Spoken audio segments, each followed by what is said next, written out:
Museum Explorations, discovering the world of museums, past, present, and future. In this episode, Robert O'Toole from the University of Warwick visits the Market Hall Museum in Warwick Town and chats with curator of natural sciences, Jon Radley. Market Hall is a well-established, successful county museum covering a wide range of topics and reaching out to communities across Warwickshire. With a popular cafe and 2 floors of exhibitions, it is a familiar place for many people young and old, but it is also frequently refreshed with new displays. Getting the balance between the familiar and the new is something that the curation team does so well. Robert and Jon begin their chat on the ground floor, in front of a new display that celebrates the Victorian paleontologist Mary Anning. They then head upstairs to look at mammoths, bees, tapestries, and much more. Enjoy.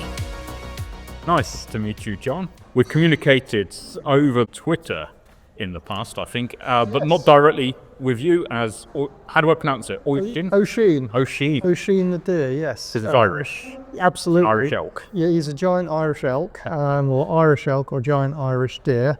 One of our star exhibits that you can see on the ground floor here at the Market Hall Museum. And way back in 2010, when Twitter was quite a new thing, we held a little competition to name him, because he was going to be our Twitter personality, Twitter now X. So he was named by popular vote Oisin the deer, and he's been tweeting or Xing or whatever you want to call it ever since. Yeah, fantastic. Yeah. Okay, but I mean, it's also something that I've been coming here with my children, who are now fairly big. Yeah. One of them's 19. Uh-huh. He's a paleontology student. Ah, okay. Okay, we've been coming here since they were small. Yeah. And that's a familiar sight. Yeah.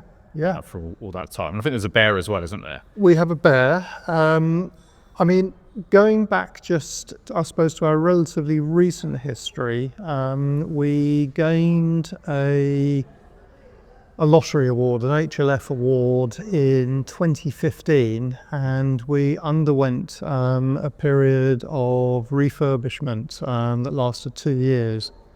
We reopened in 2017, and the museum, as you see it now, is essentially a kind of a progression from our sort of 2017 model, right? Which is quite different to how it was displayed before. I can't remember that far back. Yeah. Well, it was a very traditional museum. I've been here over 25 years, and when I started in 1999, in fact, all that time until 2015, we were, I suppose, much more of a traditional museum. We had our subject-specific galleries. Yeah. We had, the archaeology gallery, we had the geology gallery, we had the natural history gallery. And of course, everything now is sort of themed and sort of mixed up, really, to a varying degree. Okay. And does it stay static, or do you change things over time? Yeah, we do change things. We have an exhibitions program, and we tend to, the model at least, it doesn't always work out this way. The model we've had since we reopened in 2017 is to have sort of a major ground floor exhibition a temporary exhibition once every 2 years. Right. But at the same time, sort of minor changes will be made, they'll be programmed in. Yeah, so it's familiar but fresh. Yeah. All the time. And that's actually, talking to various museums I've been out to, that's one of the themes has been how to make people feel kind of comfortable, because to a lot of people, museums are strange, different places than where they normally go. They can. To make them feel welcome, comfortable, to kind of fit in straight away, not feel like they're outsiders. But at the same time, give them something that they're not going to just get at home or elsewhere. Yeah, that's the challenge. So it's got to be something that stands out. Yeah, that's the challenge, it really is. And, we strive to achieve that. The way in which we do exhibitions now is kind of gradually changing a little bit. We're certainly not dumbing down, but we are very, very conscious of accessibility. And I guess if you compare sort of the way in which we write text and present text now to how it was 25 years ago. It's very, very different now. And it's, in my opinion, professional opinion, I should say, it's a lot more engaging than maybe it was, several decades ago. So you're kind of allowed to use language that's a bit more familiar. Yeah, casual. Casual. Absolutely. Rather than scientific. Exactly, and it's something that we are making a conscious decision to do. It kind of started, I think, probably, as I was saying, probably with our refurb, we did things in a different way, and certainly since then, you'll find some sort of quite casual, quite jokey language, a lot more sort of familiarity. I've seen this at museums. The Oxford Natural History Museum's gone through that. Yeah, it's the science stuff's still there. Yeah, it's still important, but it's letting fun. go. They've got to have some fun. And they've just redesigned all of their displays, and they're much more fun. You've got to have a bit of fun, and it is genuinely fun. Sort of writing things in a much more laid-back way. Yeah, and making it very. It doesn't have to be garish, but it's the fonts are quite strong and clear and bold, and it's very kind of strong presentation. Yeah, we kind of these days we go, I guess, for a lot more in terms of sort of scene setting, sort of atmosphere, and sort of set dressing as well within our cases. I mean, for example, this fossil case just near us here, you'll see, as well as the sort of the hardcore exhibits, we've got sort of geological tools, Victorian tools, just to create sort of a bit of atmosphere, really. Yeah, that's interesting. So it gives you a sense that they've been excavated. They're actually they're not just natural objects. They're actually taken out the ground, and there's this whole world of people who go out and do that. And those stories are interesting. As well. Yeah, that's something I've seen other museums doing, is the stories of how things came to be in the collection as becoming of interest. As well, which kind of where decolonizing collections is important. That gives you an easy lead into that. Yeah, well, this case is kind of on the fringes of addressing that sort of thing. What this case kind of celebrates really is the sort of the roots of the museum and sort of the Victorian fossil collecting tradition. Now, most of the fossils in this case are local.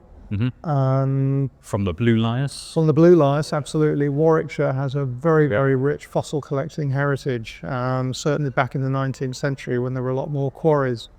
But certainly within our collections, we do have quite a lot of exotic material, even in the, geology and natural history collections. And it's quite interesting once you start looking into, maybe how these items were acquired and the people behind the collecting. One thing we're also doing here, obviously my job is curator of natural sciences, and traditionally I would have focused on the science behind the geology and the fossil collections and the natural history collections. These days we are focusing, even with these collections, as much on human stories as well. The people behind the collecting cultures, back in the day, which is just as interesting in many ways, in a very different way, to the science. That whole Victorian culture is amazing. And actually, that's the famous painting of I can't remember what it's called, the Jurassic Coast. It's got a Latin. Yes, Duria Antitior. I don't know if I pronounced it correctly. But yes, it was the Henry de la Beche, or it pronounced de la Beche, I'm not sure, illustration. He was an ex-military man back in Victorian times who was very, very keen on fossils, settled, I think, or lived for a while in Lyme Regis. He was a great supporter of Mary Anning at the time, and he was the first director of the British Geological Survey. And this illustration that you can see, ancient Dorset, showing all sorts of things going on in a shallow sea. We've got ichthyosaurs chomping plesiosaurs, we've got pterosaurs in the sky. It was actually the first, I suppose, reasonably accurate or science-based sort of what we would now call a paleoecological or paleo-environmental reconstruction. A very, very important piece of work. But they are all fighting. So they're a kind of very Victorian, absolutely, brutal competition. Nature red in tooth and claw.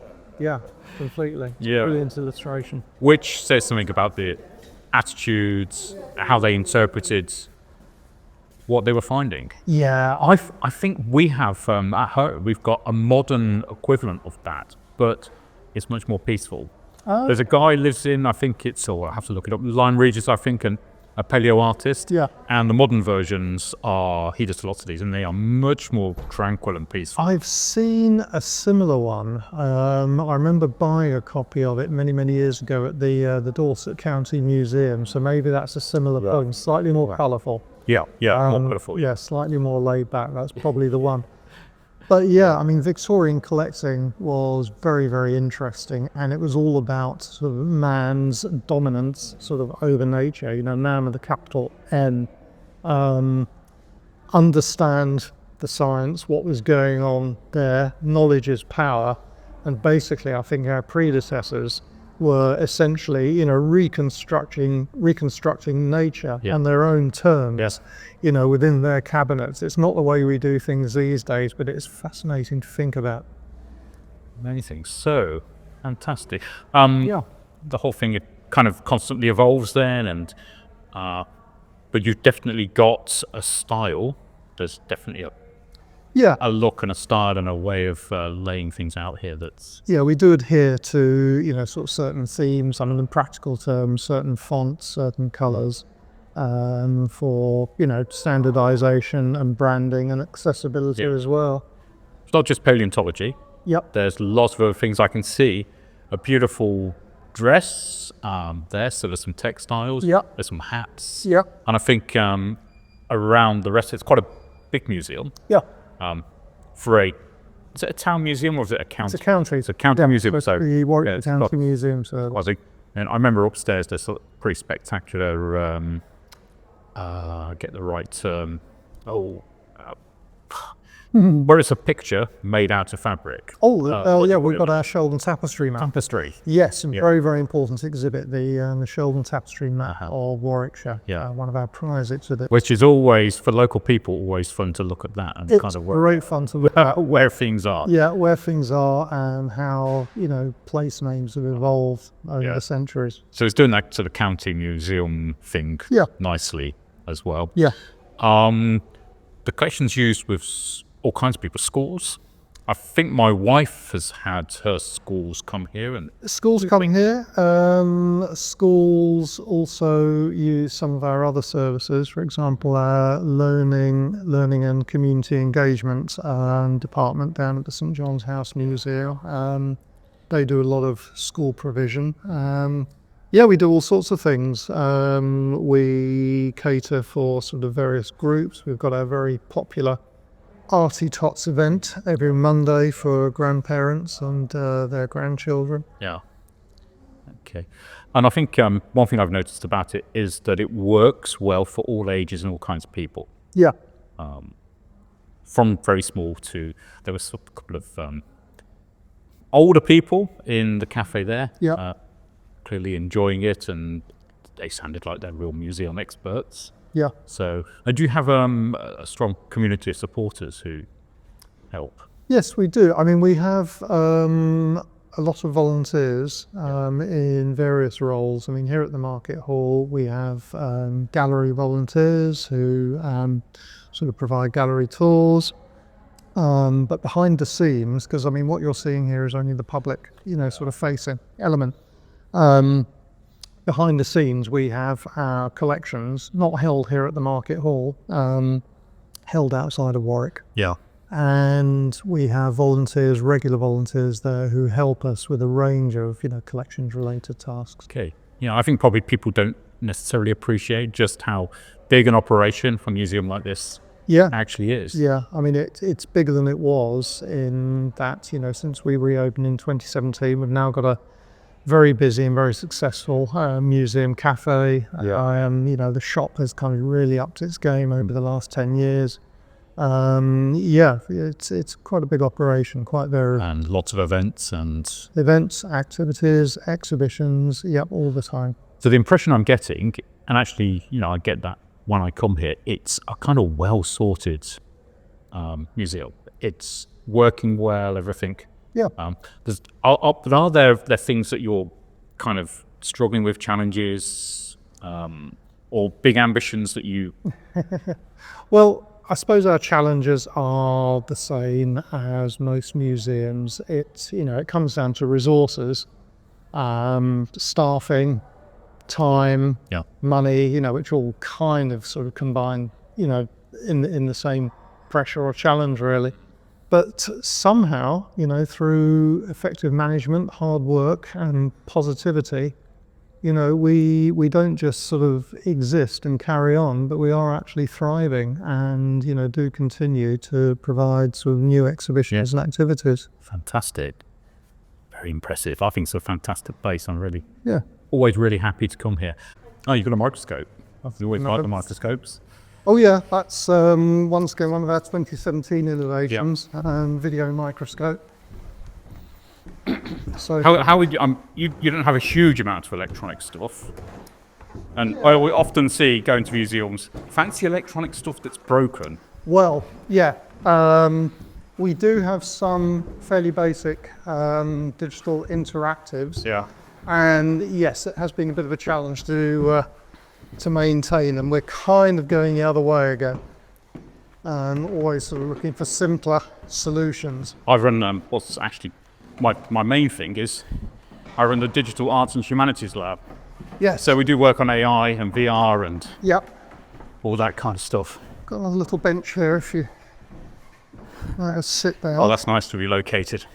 Yeah. Wow, with some mammoths. Yeah, so this is what we call our Origins gallery, which kind of focuses upon, I suppose, everything from sort of Romans right back sort of through geological time in Warwickshire. So the old stuff, basically. So you've got 600 million years packed in. It's not overwhelming, but it's displayed so you can slowly make your way around it. But it's 600 million years in this relatively small space. Yeah. And it works nicely. I've been here with my children. I think they really enjoyed this. Yeah, so there's an emphasis on geology and archaeology in this gallery because of, the age of the themes that we're trying to cover. So we've got everything from dinosaur bones, real Warwickshire dinosaur bones, and other Jurassic fossils, sort of right up through Stone Age, and then sort of into sort of archaeological time, ending up with the Romans. Yeah. I think one thing with a lot of this is people imagine that it's the kind of thing that happens elsewhere. It's not a local thing, dinosaurs, or even some of the animals and that. Yeah. It's Attenborough kind of territory. Yeah. And you're kind of saying to them, no, it's here. It's here in Warwickshire. It's all local. Yeah, yeah. Which is exactly what this museum needs to do, isn't it? Yeah, yeah, yeah, being a county service. Yeah. And there's the bees as well. Yes. So that's one thing I mentioned to people when I've said I'm coming here. They remember the bees. So it's another one of those points that's been there a while and people keep coming. Yeah, it's very interesting you say that. We've noticed this. There's been, a live beehive in the museum for, I think, 60 years or more. Wow. It's currently maintained by Mike Townsend, who's one of Warwickshire's sort of most prominent beekeepers from the Warwick and Leamington Beekeepers Association. And yeah, because we've had these bees here so long, what we're finding is we've got, sort of parents bringing their younger children in, the parents having been introduced to the bees when they were children. So we're getting this sort of generational thing going on. Yeah, one of our most popular exhibits. Fantastic. Okay. Wow. It's quiet in here at the moment. I'm used to it being very, very busy. Yeah. With small children and awesome. Okay. That's fantastic. Yeah. We've got plenty there. That's really interesting. Okay. Are there any strong messages or anything you want to? Probably not really. I mean, I suppose. Other than museums matter? Well, they do, absolutely. Yeah, I mean, it's very, very important. I mean, what you've got to remember is that, I mean, as a county museum, we're fairly unique. Also, another sort of important thing to remember, entrance to this museum is free. You know, anyone can come in and enjoy what we've got. Which means they can keep coming back. They So can it's not just a one-off thing. Yeah, absolutely. And that's why, you know, we've got this generational thing going on and repeat visitors. We've got such a diverse range of objects on display here. As I said, they are continually changing.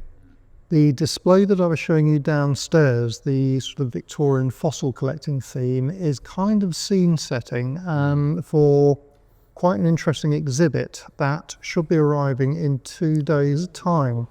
So I'll give you a little bit of a heads up on that. Yeah. Are you familiar with the new Mary Anning statue in Lyme Regis? I haven't seen it yet. No, I haven't seen this in the flesh either. Same, because I was going past there a few days ago, but I didn't get a chance to stop by. Oh, okay. Well, I'm hoping to see it next week. I'm down in Dorset next week. However, when the statue or sculpture was unveiled, the model that was used, as a model for the statue, the clay maquette.